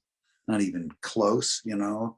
I didn't really understand that his approach to music, how sophisticated it was and stuff. I mean, we had conversations, but I really didn't get it. I didn't get it until a few years ago at the Composers Breakfast, and Dweezil was there, and he was showing some film already because he'd gone out doing all his dad's arrangements with a lot of the same musicians. So I went, holy moly, you know. But Frank was, he had been diagnosed with cancer, which, like Gail said, he'd been finding it very inconvenient. But, you know, so the show was, and it was a different actress. I wish I could say her name right now. She was a wonderful actress who had been in a very highly regarded kind of New York movie with Keir Dullea about a couple. She was a beautiful, smart. She was diagnosed. I didn't know this until later. She got diagnosed with cancer while we were still doing the pilot, and she, you know, I think just kind of bowed out. There may have been a buyout, you know, but I remember her saying one time on the set, I don't get cancer, I give it to people, you know. And I just remember, because this was my first thing back from you know, being through all of that experience myself. And so that's when they replaced her after the pilot with Cindy Williams. Okay. And they made him a writer that was a little more indistinct. And the director was a really wonderful guy who had directed and won Emmys for Golden Globes and Academy Awards and musical shows. And he was really knew how to deal with, you know, 11, 12, 13 cameras and stuff like that. But he had never directed a sitcom, you know. And I think it's an instance where I might have, you know, in retrospect, been better able to communicate what I knew about, because he wanted to kind of nail it down right away. So is that where you're going to stand? You know, he's wanting to make sure, you know, but we're still finding out, how do we talk to each other? How does this family meet in this kitchen? I mean, it's a film set, but how do we, you know, just how do we find how we are with each other? You know, and if we do that, we'll fall into places that make good camera shots. You know, but I didn't really know quite how to share that. I kind of knew how to do it. So, you know, but you know, there were elements like that. But what they also brought in a different showrunner. They fired the showrunner who was pretty serious, but Moon was talking with Roseanne at the time. And Roseanne was telling her about the writers, because they didn't feel like the writers got the show they had in mind, which they didn't at all. They thought that Dweezil was another Kirk Cameron. This is what it seemed like.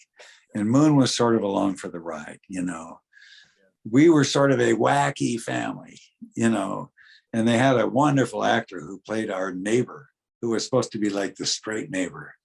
Yeah. But he was so out there with what he did with the straight neighbor that we all seemed pretty normal, you know what I mean? That's funny. And it was also, you know, soon the time I'd been out, I came back, most television had gone back to being all white shows, except for Fox was the urban network that had all black shows, most of them written and produced by white people. So they were pretty strong in the kind of performance and playing of things, you know, in ways that even now some of those actors, you know, they look back on, you know, but they were, at least were black characters, black stories and shows about, you know, that was an improvement. But they weren't on, you know, there would be, you know, a black actor playing a part on, you know, but it wasn't that mix that I was used to with Barney Miller. And it was just a different approach. And they brought in a guy who had run a show that my friend Robert Walden had done, where he played a guy who owned a bar, who had been a place kicker, professional place kicker. So maybe they were going for a sort of a Cheers thing, you know, but he had a gay brother who ran the bar. So that was part of the thing. It had a gay lead character, you know. Yeah. But this guy, you know, I don't think we saw very eye to eye about approaching, you know, humor or how the kids should be dealt with. You know, it was kind of like, if we just get these damn kids to hit their marks and stop acting like they had a thought, you know. And Dweezil was, you know, kind of rode above it, you know, and so it wasn't happy. And I think I took some of the heat. And for me, I was, you know, it was like the second time in my life I had a new show and a new wife and a new baby. The first time, like, while it was all very interesting, in retrospect, I lost sight of something. I didn't see something that in retrospect seemed like should have been obvious about the health in my family. Even though I thought I knew that if you could get too wrapped up in a show and it could pay in your personal life, I think I'd seen enough of that go on, maybe from a distance, but, you know, and so I had my own conflict that I didn't have a clarity on, you know, in some ways. But you know, in the end, I think, I don't remember if I did them all or they let me go for the last two or something. And there was a thing that happened when it came to the show going on the air.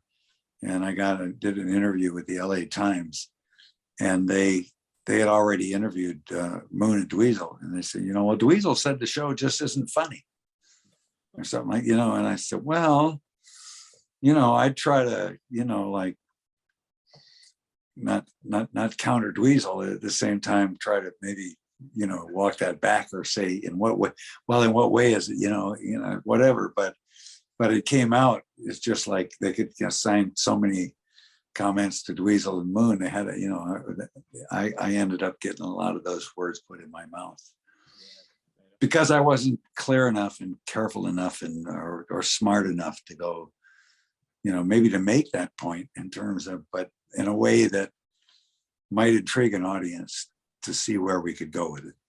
How many seasons did it last?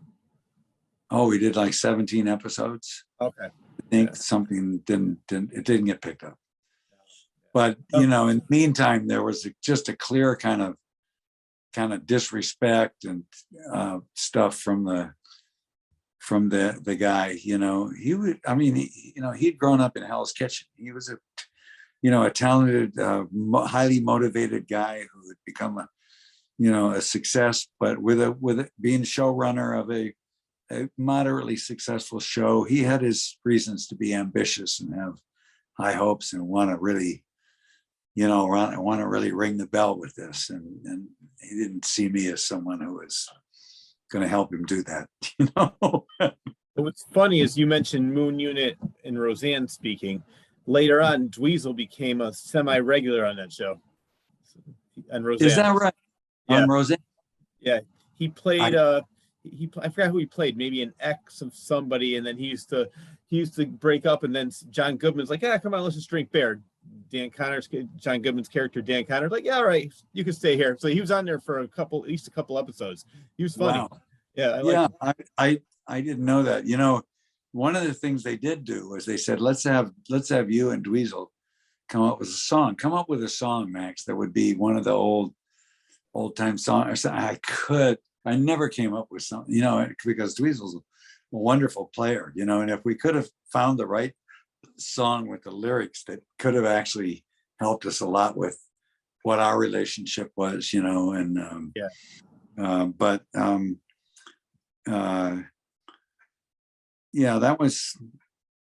was you know, interesting experience. People say, you know, talk about you, say my career. I say I think of it more as a careen. You know what? Some of it might have been a careen, but my last thing I want to talk about, it went right back on track when you replaced actor Ron Hale as Mike Corbin. The character is suffering from Alzheimer's. I'm talking about General Hospital, of course. So to get ready for that role, did you know anybody with Alzheimer's that could help you relate to the character?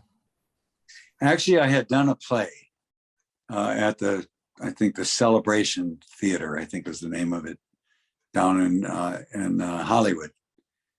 Pretty much, gay theater in terms of what mostly they do and stuff. And it was written, called The Prodigal Father, written by a very talented gay playwright, about a gay playwright who, on the eve of his first final real production of one of his plays in Chicago, this guy's from Tennessee. He had left Tennessee, because his father could not deal with him. The play opened with a kind of a flashback of it was us as actors, but he's a young kid.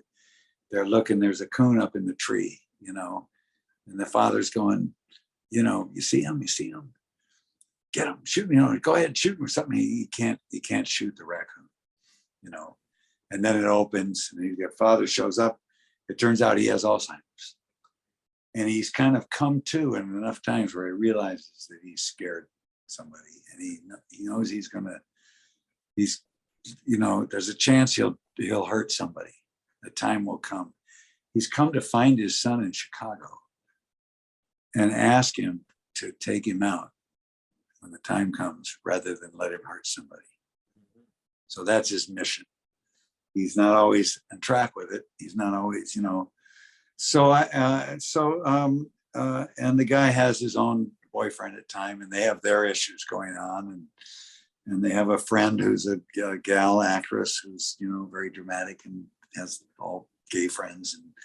And it was a really wonderful play, The Prodigal Father. And I got to work on it for a couple of months and explore that stuff, in a way where I felt like I had some kind of sense when I went in to read for it. And I had some kind of sense that there's a richness there. I didn't know anything about, General Hospital is an ABC show. So when we were shooting Barney Miller, on the shooting days, on taping days, we would, they'd have our TVs on in the dressing room, because on taping days, we'd go to our dressing room. Otherwise, we'd just be on the set. Taping days, we're in our dressing room, getting ready, going to makeup, but they would connect our cameras up so we could see where they were. So we, kind of get the flow. But before they did that, we would have the General Hospital cameras on it, and they would be rehearsing. And frankly, there was one guy who had been in my acting class, Lee Strasberg acting class. We took together, Tony Gary. He was like a huge star. I know, he was Luke and Laura. Yeah, I mean, the soaps are what gave ABC the money to put into something like this little outlier comedy that got us on the air. Okay, so that's the way it worked then. So later on, OJ trials came along. They preempted all the soaps. There was no internet or anything. You couldn't tape it, So people, maybe see it at 2 a.m. or don't see it at all. So that did a lot to hurt the soaps, but I'm told. But anyway, it was, a little bit of eye rolling, because like they would end their scenes with these long holds, because that's how they do soaps, Well, we didn't, it was, so there was something, even though people did great work on it, and I had a Christmas job on one of the other soaps one time. I was really glad to make some Christmas money. It was just a part that came in for a couple of days. I did get that, it can be a lot to learn those lines and stuff, but anyway, that's all I knew. It was more like, for me, going in for the reading was kind of like, well, I guess it's come to this. Because I'd been up to read for a number of pilots. A couple of one in particular, they clearly wanted me to come in and find a way to do it, the casting people and stuff. But I couldn't get a handle on this character who showed his vulnerability by being full of like false bravado. And know it all, and I don't play that very well. It just comes across like a guy who thinks he knows it all, just, for whatever reason. But I looked up, the actor who I would be playing his father. And I saw that Maurice, you know, I saw some of the things he did, other things he did. I saw he had a real intensity. I saw that he was bipolar and that he was out and open about that, and that they had actually made his character bipolar. And I thought that was really interesting, you know, and I needed to work, and I needed to, you know, I needed to work. I needed that. You know, it was like, if I this is what I can do. Yeah. I've come to accept that. This is kind of like, well, what I can do better than anything else, you know, and this is the interesting possibilities with Alzheimer's. And so go in and read, you know, and I did. And I went in, and they had said, oh, they really want you. And I get in, there's, you know, 6 other actors. They can all play it. This, you know, if you're still going in to read for things, you see other actors who have as much track record as you do, you know, and they, you know, and it's often for me, the director and me would go, you know, I would cast him over me in this part, you know, so you gotta work that, you know, but but I went in and I was reading, not with, you know, one young girl on the script and another one on camera. The producers were there. Maurice was there. I was reading with him. They'd kind of created this sort of mashed up scene of him. So it's like he's accusing his son of something. He's you know, he doesn't remember something. He's, you know, and I, you know, just took a long time just to look at Maurice, you know, and, you know, and we were alive together right away and did the scene, you know, and you could feel that, because you can feel that when something takes over, you know, that, and they said, you know, thank you very much. You know, we'll get back to you. And I said, you know, and I remember when I turned I was leaving, I turned and I said, you know, I hope I get to come back and play with you all. And then I saw Maurice there. I said, especially you. You know, I felt that. Yeah. I wanted to, you know, and I've been told numerous times now that, you know, afterward, Maurice went over and started crying against the wall, you know, partly because he didn't want, he could feel what was, he was going to have to be playing, you know. It's not, there were a lot of times where Mike was, you know, Mike thinks he's 11, or he's, you know, he's totally outraged at how he's being mistreated, you know, when he's actually making life miserable for his son and his family, and, you know, but, you know, and it was a great experience. There were times when they began to see how it was catching on with people. And I got a lot of support from people on the crew, you know, Jimmy on sound, the people who, oh man, this is like, you know, it's making me think of my grandfather. He was my grandfather lived with us for, you know, where I got that support about being on the right track, or a sense of what it meant, you know, even though nobody came and said, you know, actually you got that wrong, you know. I was kind of chuckling, but no, I always got, you know, they go for emotions on the soap. So you know, the feelings there are feelings in the scene, you know, and and you can feel it when it gets connected to, you know, and the guys who are on camera who are, you know, working all day, every scene, and they're doing intricate shots, and they're really, you know, they're in the zone and they get the story, but, you know, it's not like everything touches them, you know, they're not all that wrapped up in some of the, you know, bitch arguments that are going on with whatever it is, you know, but if they touch them, they let you know. And so it was a great experience, you know. For a while there, they were coming up with sort of odd reasons for Mike to be there, involved in Sonny's life, you know, or, you know, that, but when then they said, okay, it's time to start heading toward the horizon, even though in real life, it goes on for, you know, can go on for 10, 15 years. But but there was an art to it. And then once they found that sort of rhythm and what was going on, then there was like new stuff to play every time, because there was that change going through and dealing with it. And and that's, I was able to work on it hard, in the sense of really try to, you have to give you the script 3 days ahead of time. So I had 3 days to really think, so what could be going on, that he would say this at this time and stuff. And that's what impressed me about the soaps, is the pace that you work at on a soap.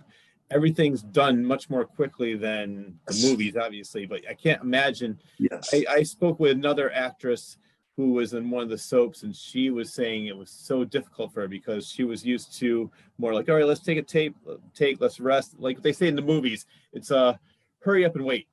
yeah, But not in the soaps. yeah. So You might not have very that much time on a TV show, on an episodic TV show.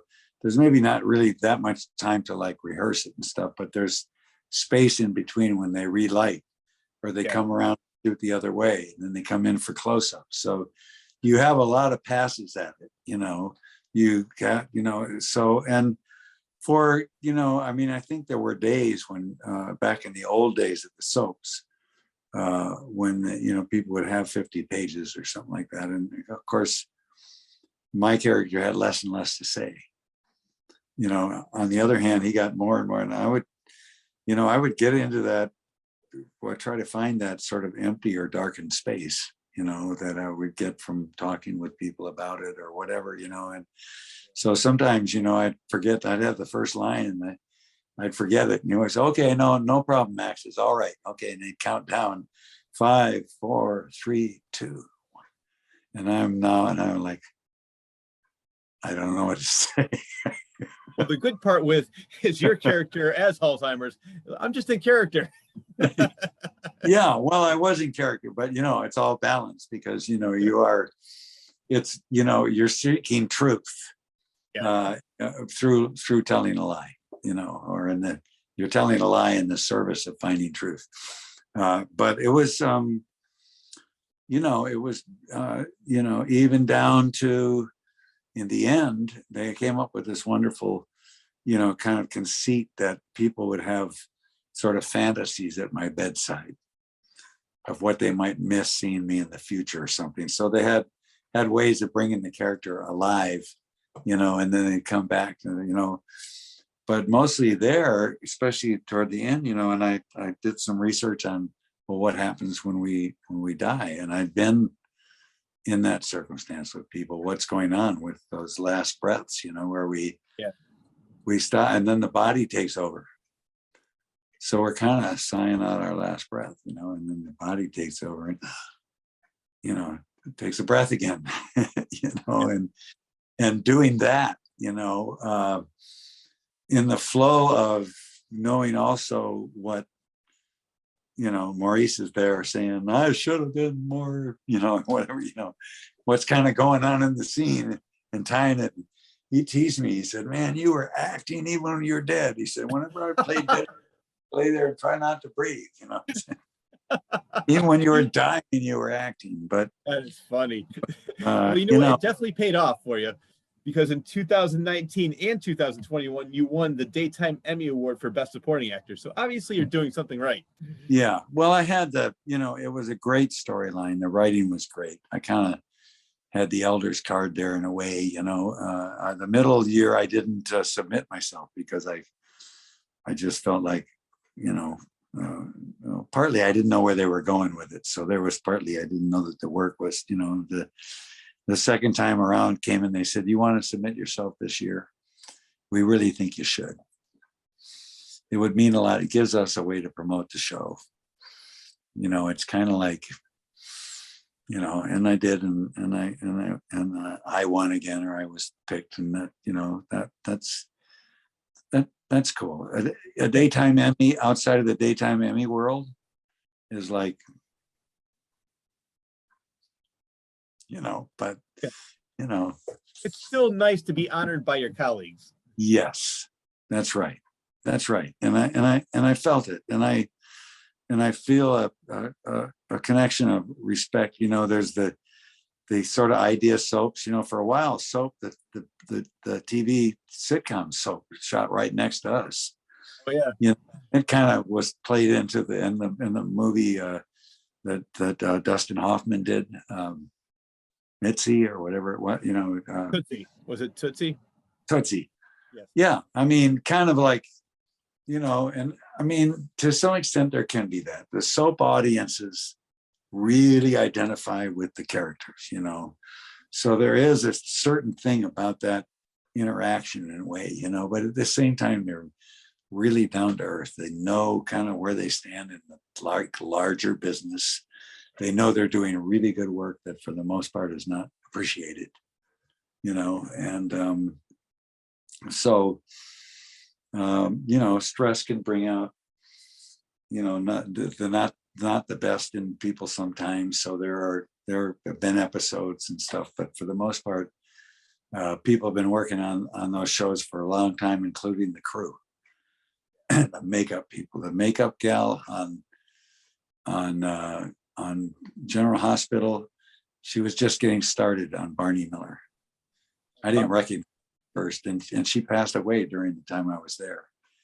And but I mean, so these are people with relationships and respect, and they show up and do their thing, and I'm really thankful for the whole experience. Well, the best thing about the soaps, as you mentioned it, is they can always find a way to bring it back. You could be the twin brother. It could have all been a dream, like with Patrick Duffy in Dallas. If they want you back, they'll find a way to get you in there. Yeah, I don't know. They brought Mike back a couple of times, as people do get visited. People do it after that. It happens, in ways that, and so they did that a couple of times, But I think we all sort of agreed that, this was a unique set of circumstances. And now, would I be open to, if I got approached, with something, I'd be probably intimidated that, this was a kind of a no brainer. They say, I felt like where the juice was in it that I could do. But I like to work, and I like to keep the wolf out by the mailbox, as I say. I don't mind that the wolf comes around, but I don't want him at the door. Make sure the door is locked if he is by the door. Yeah. All right, Max, it's been so great talking to you. I had the best conversation.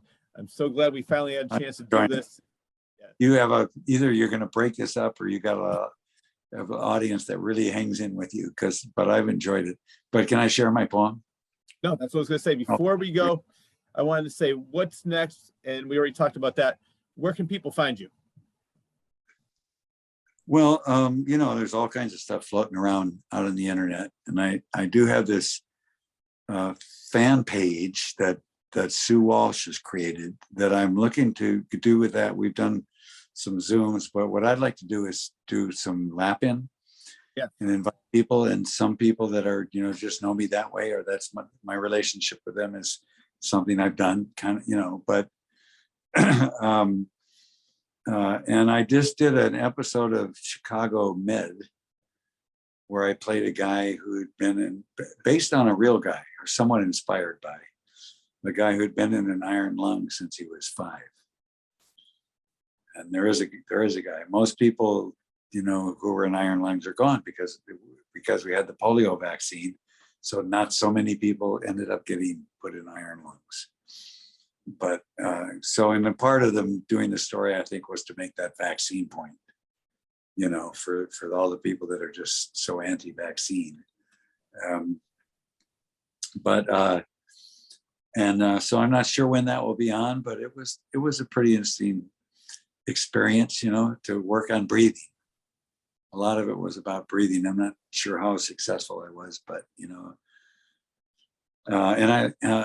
then I just did this episode of Magnum, where another guy with emphysema, Vietnam vet, who hasn't spoken to his brother for 56 years, but he's dying. His brother, dodged. He enlisted. And they never healed that. So that was interesting, and Magnum kind of helps, so there was, interesting stuff to play emotionally and all. And so, those will be on sometime. And then I hope I have more of an appetite than I've had in a long time, Love that. I love the fact you're still working and you still have things you care about, and you're still getting, like what you just talked about with the vaccines. I love the fact that you're getting that point out there. Just get the vaccine, be smart. But you're also, what I think is the most important thing with your acting is the likability factor. Every character I've seen you play in, every movie I've watched you in, every TV show, you come across as very likable. And I think that's the success part. The secret to part of your success is just that you come across as genuine, sincere, and likable. Well, I try to find something I like about the characters. Yeah. I've had some times of playing, people who were not, sexual harassers, or I played some other characters that I don't, they're not all that memorable, and maybe the projects weren't all that. Some people have whole careers playing bad people, but but you can do both. I like stuff that tries to find the heart and the human in everybody, even the person who's doing it wrong. But I just sort of changed my thought of what I'd like to share to one that's a little bit longer. Do it. But plenty of time. For so long. So and this came to me like, more than half a lifetime ago, when I was right when Barney Miller was getting started. But I was also got into what turned out to be a very brief hang gliding career. But at the time I had gone hang gliding and I was really captivated by it.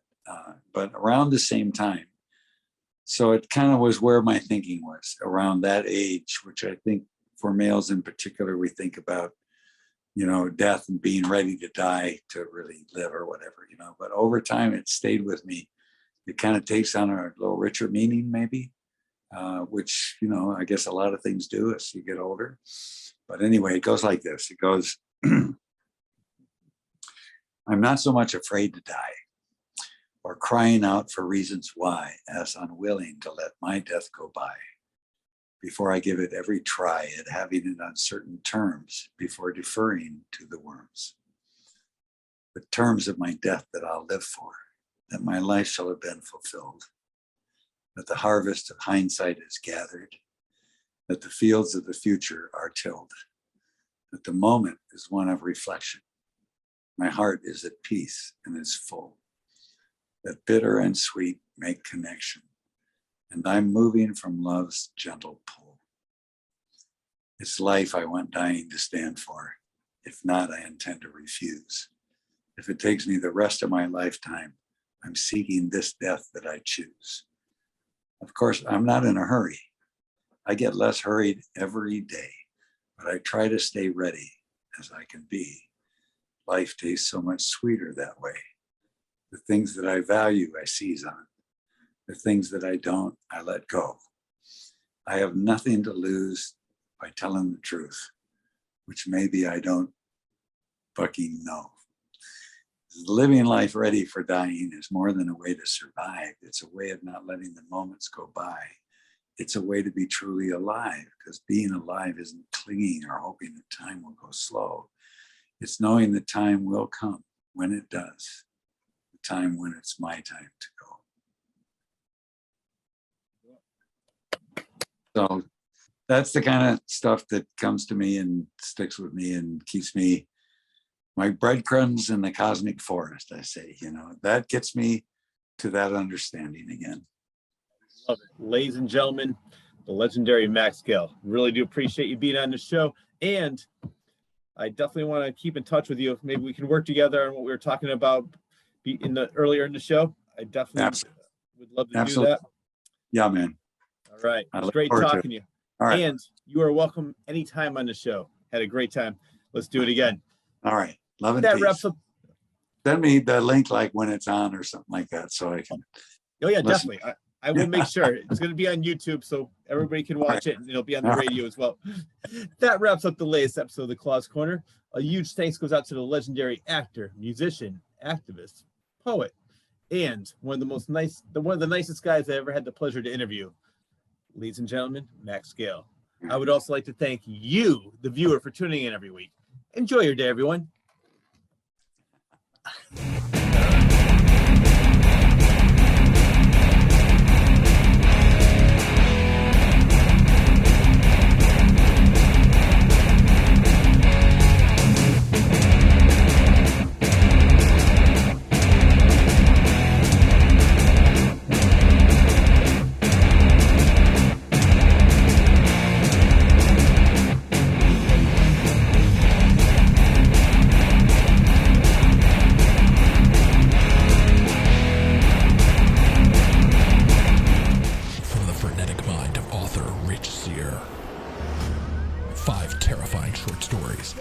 Available in one collection.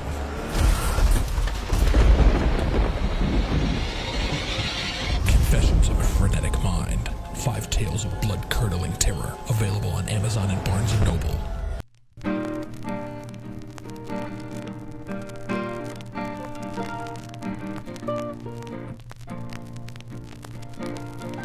All of a sudden I hear, brim, brim. What's a diaphragm again? Ha! We caught one. They're supposed to be weird. Oh, yeah, no. If you say so. I've always wanted to be in a movie. Waiting around for